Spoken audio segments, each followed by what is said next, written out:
Welcome back to Self-Care for Healers online masterclass series. And it is my privilege to introduce Nicolas Pearson. Nicolas Pearson has been immersed in all aspects of the mineral kingdom for more than 25 years. He began teaching crystal workshops in high school and later studied mineral science at Stetson University while pursuing a degree in music. Nicolas is an award-winning author of 6 books and an internationally recognized teacher, offering classes on crystal healing, Reiki, and flower essence therapy worldwide. Nicolas, welcome. Thank you so much for having me. So if we could start off, could you please tell me about your story and how you overcame your own fears? For sure. I think like with any other human being on a path like this, it's a work in progress. We don't just magically arrive at a place. Most of us don't magically arrive at a place where there's zero fear left in life. There's always something new. I think it would be very easy to describe myself as a historically very anxious person. Fear is kind of like part of the normal psychological map of my everyday life without some sort of assistance to help me navigate that. So when I was in high school, when I was coming of age, preparing to leave for college, my anxiety and panic disorder kind of rose to a head and became something that really urgently affected my mental well-being, and that trickled down to my physical well-being pretty dynamically. And although I had help through all the conventional means, it was the sort of non-conventional, the integrative practices that I wove into my everyday life that really gave me a handle on that. So, for one, the obvious one is crystals, but Reiki was a big game changer for me as well. Being able to have that, hands-on practice that centered me and brought me into the present moment. I've been an avid user of flower essences since my teenage years.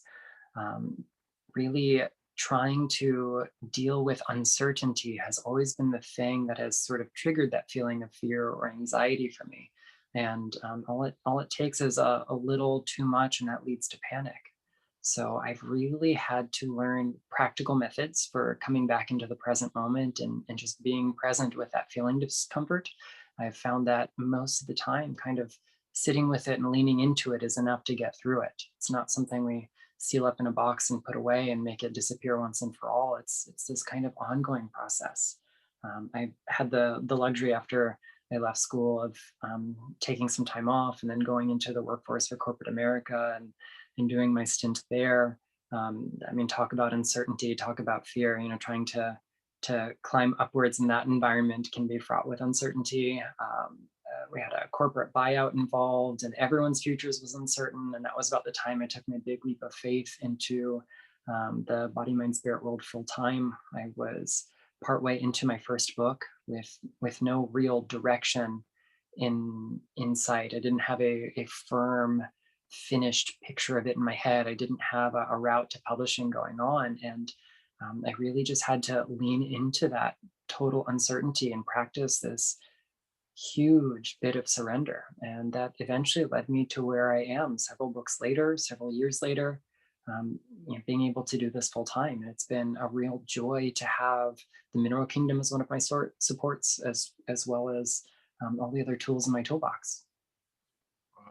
Amazing stories. So how can you tell me how crystals were enabled you to overcome that profound fear that you mentioned? I think the biggest part is being an already anxious person, having something that I can divert my focus onto and away from that runaway train of anxiety is a really great thing. Mindfulness practices, meditation practices, they work really well, but sometimes having a physical object you can hold on to and kind of wrap your ordinary senses around is a really great way for getting back into the present moment.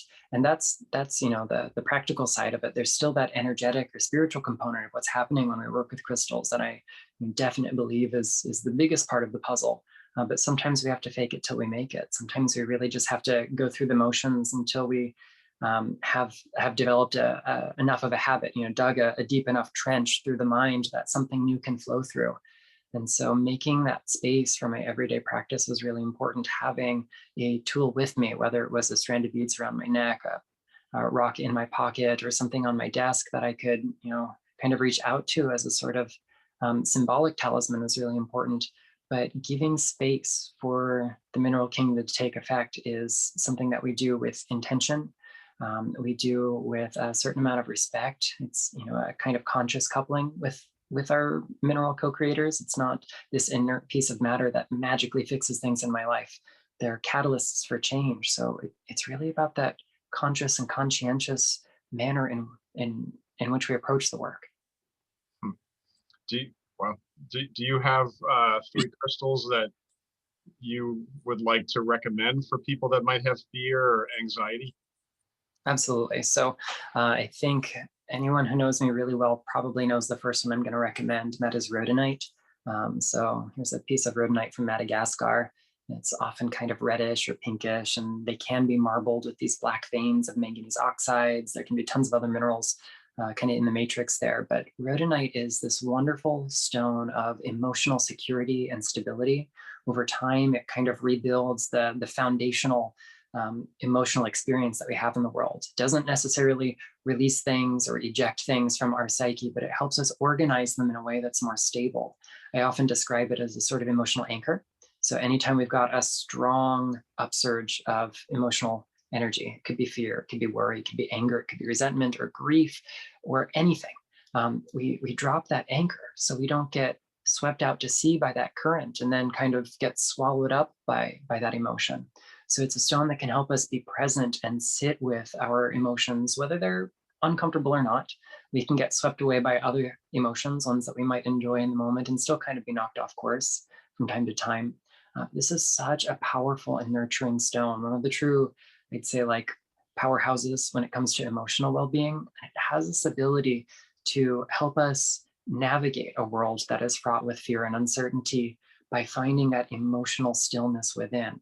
So I think it's such a nourishing ally, great when we're just depleted emotionally. And a lot of people in the healing arts fields are willing to give of themselves a little too readily sometimes. You know, it's this service-oriented attitude that really gives us a foundation of empathy and compassion, which is wonderful, but it is possible to be overly empathetic and overly compassionate to the point at which we do harm to ourselves. And this is a stone that for me has always reminded me to turn that compassion and empathy inwards. If we don't look in the mirror first, if we don't fill our own vessel, then we have this sort of incomplete and therefore, in a sense, insincere compassion. You know, what's the good of serving someone else if I can't serve me too? I'm no good to anyone else if I don't cultivate that inner sense of emotional resiliency first. And rhodonite has always been an ally for me in that regards. Another really potent stone in this work for me has been obsidian. So obsidian is often kind of dark and black. There'll be lots of different varieties. When broken, it'll form sharp and very thin edges. So this is a variety that comes from Pacific Northwest. It's got those bands that are transparent. But the way it forms these really sharp flakes kind of represents the way that obsidian hones the mind. It's a stone that can cut through the dross of everyday life. It cuts through that runaway freight train rather than giving us the anchor to ride out the storm. It just finds those sort of illusory patterns that we get swept away in and shines a light on their sources. For me, obsidian is not only sharp, but deeply reflective. You find all throughout the archaeological record these mirror-like objects that are carved from polished obsidian by ancient peoples. And it remains a popular tool for scrying or crystal gazing today. We take advantage of this sort of reflective quality that it has as a natural glass. But its ability to help us turn inward is vital for our emotional and mental well-being. Because it can reveal to us the stuff we try to sweep under the rug, the things that we don't really want to deal with in the moment because we're too busy with something else, especially if we tend to be in the healing arts. It's very easy to want to help someone else do the shadow work and then be too exhausted, too tired, to engage with other things to do our own. And obsidian is that really, really honest friend, the friend who has no filter, you know, the one you meet up with and like they look you up and down once over and they just spit it out and it stings a little bit sometimes. But obsidian has this great way of helping us be more emotionally honest and therefore more vulnerable. And it is through that sense of vulnerability that we find true strength to lean into the discomforts of life. And therefore, you know, it's a great stone for embracing fear and uncertainty. This was like a big kind of initiatory stone in my own journey. My entire idea for my first book, The 7 Archetypal Stones, revolved around a piece of obsidian I had in my pocket as I was going to work for corporate America. And it kind of sparked this little idea, and it developed into an outline and a chapter and later a book. So obsidian has this ability, once we kind of work through the fear, work through the shadow self, when we get to that level of inner integrity and honesty, it's born of very fiery and tumultuous things. It's volcanic glass, like erupts from the underworld into the overworld, and so it kind of spans those liminal zones, those thresholds in life, and it helps us cross the threshold beyond fear. And that's not to say that we never have fear again, but we know how to navigate it. We know how to use it. Those fires can transform us, like the alchemist crucible, and without that flame, we can't transform lead into gold.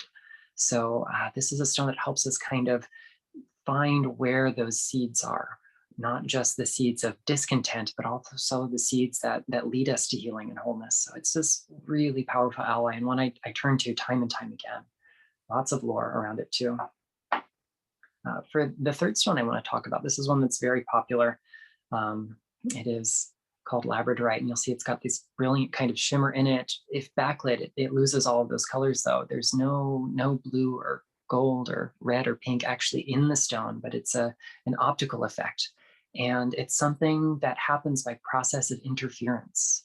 So this is a great example of how we can look at the science of a crystal and understand the rest of its properties. So a lot of the metaphysical lore around the stone suggests that it's very good for sealing off the aura, that it's good for sensitive people, for filtering out unwanted vibes, that it's very protective, that in a sense it is somewhat magical. It kind of boosts our ability to make magic out of the everyday.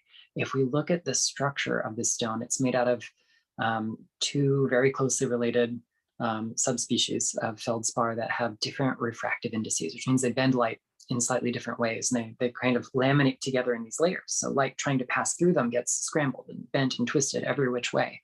So this is a stone that takes ordinary light and then turns it into something truly extraordinary. This dull gray or brown rock has these prismatic and spectral colors of blue and gold and many other shades.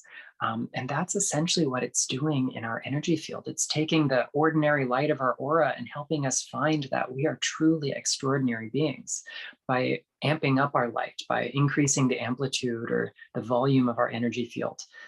Then the sort of white noise of the rest of the world gets drowned out. So this is a stone for being a guiding light in an occasionally dark world. It's a stone that helps us also practice energetic discernment. If our energy fields are attuned to those energies of light, those frequencies of brilliance, then we're less likely to seek out and accept the stuff that is, we'll say, a little less enjoyable than that. Rather than building this impenetrable fortress in the aura, if we have walls, they keep things in as well as out. This is more like a selectively permeable membrane of light. Energy can be exchanged, but it has to be qualified or transformed by that light in order to pass through it. So what we send out to the world is on par with what we want to receive from the world. And it's a great stone for practicing good boundaries. Again, a lot of people in the healing arts fields aren't just necessarily swept up in fear or uncertainty, but we tend to be sensitive individuals. We tend to be in tune with other people's energies, the energies of space, and that can make us, it can make us a little bit more sensitive to the energies of crowds and loud places, or even just the patterns that clients on the table or in the room are trying to release. And this is a stone that teaches us healthy boundaries. It's a stone that allows us to give, but not give too much. And it's a stone that reminds us to never take on more than we ought to, never more than we deserve, and never more than is rightfully ours. So in a sense, psychically, it's a great stone for that discernment. It helps us only accept anything that is good, useful, and true. But energetically, it's the ability to show up without giving up yourself, your sovereignty, your power. It allows you to be empathetic without being overly empathic. I think that is such an important stone for the state of the world at large these days. It's so easy. We're overstimulated. Compassion fatigue is a very real thing these days.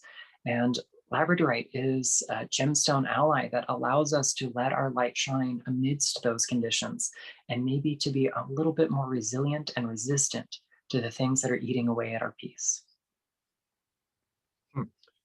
I love labradorite. That's an amazing stone, but I've never heard it described quite like that. So that's amazing. Thank you for sharing that. So It's like, how could we connect with the crystal? How because you mentioned intention. Is it that simple, or do you have a technique, or to kind of, once you have the labradorite, how does it work? sure. So, we got to practice good spiritual hygiene with all things. So when it comes to our crystals, regular cleansing is an important thing. There are lots of different ways to do that. You can read a whole bunch of different methods over in Crystal Basics, my most recent book. But I think my favorite method is using the breath with clear focus, good intention, and the right visualization. You can use the mind to guide a lot of your crystal work. I'm very big on simple hands-on practices, so you don't necessarily need 100 different high-end gemstones to create an elaborate grid. You can if you want to. I'm certainly not alien to this concept. I do it myself, but something that I can carry with me in a pocket, or have around my wrist, like this labradorite here, is something that is far more useful to me. So after cleansing the stone, what you want to do is take a quiet moment to reflect on what your intention, your purpose is. We use this word charge our crystals as if we are somehow imbuing them with energy because they get drained throughout the day. What we really are doing in most cases when we talk about charging is cleansing them. Furthermore, the idea of charging really comes from this older concept. Another meaning of the word charge is to give a charge, to imbue something with intention, to give it directions. So we're charging or programming our crystal for whatever that purpose might be. So if you need additional energy support, if you want to filter out the harmful vibes that are there, then what you might want to do is start by cleansing your labradorite, and then hold it in whichever way feels most comfortable to you. And imagine that you are filling it with your desire to protect your energy field, to cleanse your energy field, to keep it, we won't say entirely sealed off, but certainly a little bit more resilient and resistant to outside influences that might knock us off balance. And also maybe to draw that inner light outwards. And one thing that I love to do while doing this is to visualize my energy field, my aura, kind of taking on the appearance of labradorite, as if this gemstone is kind of forming this outer sphere around me. And then that's a really helpful uh, visualization to accompany this, because we have that tangible reminder of the stone in our pocket, or maybe in jewelry form, but then we've got that inner connection we've made with it and really integrated its energy into our energy field. So that's something I do almost daily before leaving the house, just making this shield of labradorite. So that sounds like a good self-care technique, daily practice. Mm. That's amazing. I never would have thought of incorporating the crystal into the aura. That's So is that in your book? That exercise is not specifically in the book, no. Maybe in a future one. I've got a couple other irons in the fire for some projects that haven't quite manifested yet. But yeah, I have a whole toolkit of different protective techniques that involve the mineral kingdom, and that's one of my go-to methods. But I've certainly got a whole bunch of others that I love to share as well. Excellent.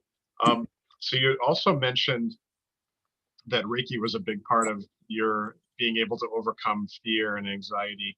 Can you tell me how did that work? How did you get Reiki to help you overcome fear? Sure. The entirety of the system of Reiki can be distilled in those 5 precepts, those ideals or principles that we usually just kind of get on a piece of paper. Some of us might frame them, leave them on the fridge, or read them in a book and forget all about them. But coming back to the precepts as part of my daily practice has been something that was really transformative. In Japanese, we say the precepts, Kyodake wa ikaru na shinpai su na kansha shite gyo wo hageme hito ni shinsetsu ni. And in English, we might render those so that we could take a lot of poetic license here. Today only, anger not, worry not, show appreciation, be diligent in your work, and be kind to people. And there it is, precept number 2, worry not. The actual character for this, if we look at the Japanese kanji, the word for worry is made out of kind of like a combination of 2 roots that mean heart and distribute. So to worry is to distribute that wholeness that we carry in our hearts. It's to give away your wholeheartedness. So every little worry is like this prayer for chaos, where we give away our vitality. So really focusing on the precepts. Worry is generally something that relates to the impending forces. Anger is something that's usually associated with our past. So the remedy for both is the same. Kyodake wa, today only, be in the present.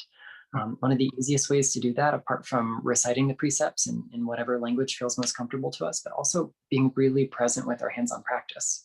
So whether we have a simple and intuitive approach where we just lay hands where it feels good, or where we feel intuitively guided, or whether we follow a more structured scheme with a predetermined number of hand placements, being totally committed to that when you're doing it. So that means not using television time or your long commute on the train as your Reiki time. I mean, definitely do Reiki during both of those times as well, but have space for Reiki and Reiki only. The simplicity of the practice is deceptive. And when we give our whole hearts to that, change happens. So for all the other routes that I tried for my own well-being, the thing that transformed it was Reiki. Certainly allopathic care, seeing professionals about my psychological well-being, they helped to a certain extent. Flower essences were incredible. Having the gemstones with me every day was transformational. But the moment I learned Reiki and I didn't need any of those external tools, I didn't have to rely on anyone else to go to seek out, to get approval, to take a pill or drink a tea. I could do it right here, anywhere, anytime. And that was really empowering to me. And I think as healers, we are so good generally at working with other people's needs. And we tend to forget we have the same power and the same agency to work on ourselves. So Reiki always works on the practitioner first. To lay hands on another person is the same as treating yourself in a cosmological sense, because we're not really separate individuals, but in the practical kind of energetic pathway sense, because it has to flow through us first. So it's always replenishing our vessel so we can serve others. But making time just to care for yourself, that's amazing. That's where the miracle is for healers. And whether it's fear, whether it is worry or uncertainty, whether it is just the changing of the seasons, a winter that is too long and too harsh, or whatever our burdens might be, being present with my Reiki practice has gotten me through a great number of things. And I've seen it in peers and colleagues and teachers and students and friends who work with the system. So being totally present is the answer to a lot of our fears. And that can be tough to do with our crazy technological world that we live in. Yeah, but excellent advice. So as you know, I'm Western tradition in Reiki training, and you're traditional Japanese Reiki trained. Can you please tell me, how is it that, for me, when I learned Reiki, crystals was just kind of part of the training. With traditional Japanese Reiki training, that doesn't include crystals. Crystals is a separate discipline. Can you tell me why that is, and what's the tradition there? Yeah, for sure. So, my Reiki journey started with very westernized Reiki. My first teacher, Patricia, was half Japanese, of Okinawan descent. So she kind of instilled this immense love and appreciation for Japanese culture while still teaching us largely westernized version of Reiki. And over the years, I've had the opportunity to train with lineages East and West, although the core of my daily practice, we'll say, is more Eastern inspired than Western inspired. I really love the many variations of Reiki that exist around the world. And ultimately, if we're committed to it and initiated into the system, we can all trace our lineages back to Japan. We all have the same phenomena that flows out of our hands. So really, there is only one Reiki. There might be many approaches to the techniques of it. And one of the things that really happened post 1980 in the West was this kind of, we'll say, expansion of Reiki in many ways. One was more and more people were learning the system, but more and more people were learning a system that felt like it was missing some of its character, some of its heart, if you will, because when some Westerners learned the system from their teachers, they didn't understand all the parts and pieces. So they started to make amendments to sort of differentiate their practice from those of others, or to integrate the other tools in their toolbox, to also kind of leave their mark on their practice and give themselves their own little niche. And we start to see the adaptation and the sort of addition of lots of other tools. Chakras entered the system of Reiki in 1986. We've got aromatherapy and color therapy that often get integrated in sessions with some people. Crystals have been a big part of it. And this is something that has largely been engineered by Western branches that use a lot of other metaphysical tools in the system. And there's absolutely nothing wrong with that. But at the core, those practices aren't Reiki itself. They might support our vision of Reiki, our practice of Reiki. But in traditional Reiki, we find that the simplicity of the system is where the magic is. So there's no need for any extra tools. Since I'm the guy who writes all those crystal books, and I'm also a very public Reiki teacher and speaker on the system of Reiki, people assume that I must use the two simultaneously in my practice. And the truth is that if someone comes to me for a session, rarely do I mix the two unless the person on the table is asking me, because each one is a complete system unto itself. And I don't really find the need to cross-pollinate, because each one can do so much. The idea of crystals and Reiki being used together, I think, is a beautiful and harmonious thing. I have some amazing colleagues who teach entire systems of Reiki crystal healing, but it's not my shtick. There is, however, a fun little anecdote in Reiki history.